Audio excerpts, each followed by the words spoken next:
எடப்பாடிக்கு தூதுவிடும் 20 எம்எல்ஏக்கள் மகிழ்ச்சியிலே அதிமுகவினர் அதிர்ச்சியிலே எஸ்பி வேலுமணி தரப்பு. நண்பர்களே, அதிமுக தொண்டர்களாக இருந்தீங்க அப்படின்னா மறக்காம நம்ம சேனலை சப்ஸ்கிரைப் பண்ணிட்டு இந்த வீடியோக்கு ஒரு லைக் பண்ணிருங்க. அனைத்திந்திய அண்ணா திராவிட முன்னேற்ற கழகத்தை பொறுத்த வரைக்கும் பொதுச் செயலாளருடைய பேச்சை மீறியோ அல்ல அதிமுகவுடைய கட்டுப்பாட்டை மீறி செயல்படுவர்கள் கண்டிப்பாக கட்சியிலிருந்து அந்த பொறுப்பிலிருந்து முழுவதுமாக நீக்கப்படுவார்கள் அப்படிங்கிற தகவல் நம்ம அனைவருக்கும் தெரியும்.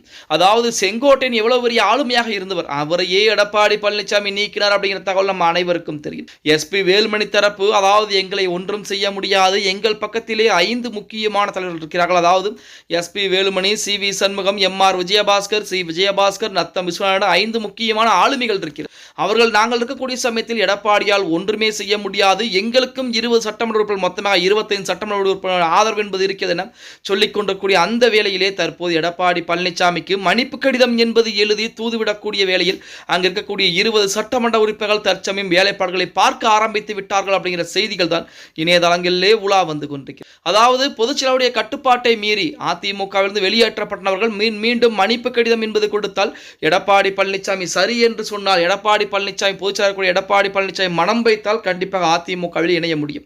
அதுதான் தற்போது அங்கு இருக்கக்கூடிய 20 சட்டமன்ற உறுப்பினர்களும் அதற்குரிய வேலைப்பாடுகளை பார்க்க ஆரம்பிப்பதாக செய்திகள் என்பது உலா வந்து கொண்டிருக்கிறது. அதாவது நாங்கள் செய்தது தவறுதான், எங்கள் மீது தவறு இருக்கிறது, நாங்கள் இந்த நபர்களை நம்பித்தான் அங்கே போனோம், இறுதியாக உங்களுக்கு ஆதரவு இல்லாமல் நாங்கள் போயிருக்க கூடாது என அங்கு இருக்கக்கூடிய 20 சட்டமன்ற உறுப்பினர்களுமே தற்சமயம் எடப்பாடி பழனிசாமிக்கு கடிதம் ஒன்றை எழுத இருப்பதாக செய்திகள் என்பது சொல்கிறது. அது மட்டுமல்லாமல் வருகின்ற 28ஆம் தேதி தான் இவர்களுக்கெல்லாம் கடைசி நாள். அந்த 28ஆம் தேதிக்குள்ளாகவே 28ஆம் தேதிக்கு மேலே எடப்பாடி பழனிசாமி என்ன முடிவுகளை எடுக்கப் போகிறார் அப்படிங்கிறத இங்கே இருக்கக்கூடிய 25 சட்டமன்ற உறுப்பினருடைய மிகப்பெரிய ஒரு எதிர்பார்ப்பாக ஒன்றாக இருந்து கொண்டிருக்கிறது. ஏன்னா நம்பிக்கை வாக்கெடுப்பு நடந்து முடிந்த 15 நாட்களுக்குள்ளாகவே கண்டிப்பாக சட்டமன்ற உறுப்பினர்களை உறுதி செய்ய வேண்டும். அந்த அதிமுகவில் தான் சட்டமன்ற உறுப்பினர்கள் இவர்கள் அனைவருடைய பதவிகளையும் நீக்க வேண்டும் என சபாநாயகருக்கும் ஆளுநருக்கும் கடிதங்களை கொடுத்திருக்கிறார் எடப்பாடி பழனிசாமி. அப்படிங்கிற சொல்லி இந்த 15 நாட்களுக்குள் எடப்பாடி பழனிசாமி மனம் மாறி இந்த கடிதங்களை வாபஸ் வாங்க வேண்டும், இல்லை என்றால் அவர்கள் மீது நடவடிக்கை என்பது பாயும் அப்படிங்கிறது அரசியல் ஆசன சட்டம்.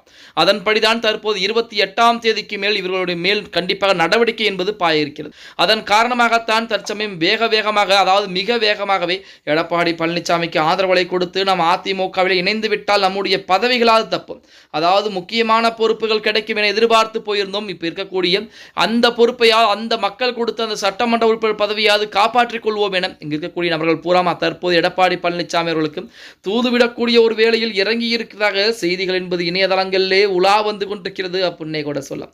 எது எப்படி இருந்தாலும் எடப்பாடி பழனிசாமி தான் அதிமுகவுடைய பொதுச்செயலராக இருக்க போகிறார். பொதுச்செயலராக இருப்பது முக்கியம் என்பது கிடையாது. அடுத்து வரக்கூடிய தேர்தலிலே நடந்து முடிந்த தேர்தலில் தோல்விக்கு என்ன காரணம், அடுத்து நாம் என்ன செய்ய வேண்டும் என அனைத்தையும் ஆலோசனை செய்து கண்டிப்பாக அதிமுக வெற்றி பாதைக்கு அழைத்து செல்ல வேண்டும் அப்படிங்கிறது தொண்டர்களுடைய விருப்பங்கள் ஒன்றாக இருந்து கொண்டுதான் இருக்கிறது. ஓகே கைஸ், வீடியோ பிடிச்சிருந்தா மறக்காம லைக் பண்ணுங்க. நம்ம போடக்கூடிய வீடியோ பற்றின கருத்துக்களை கீழே மறக்காம கமெண்ட் பாக்ஸில் பதிவு நண்பா.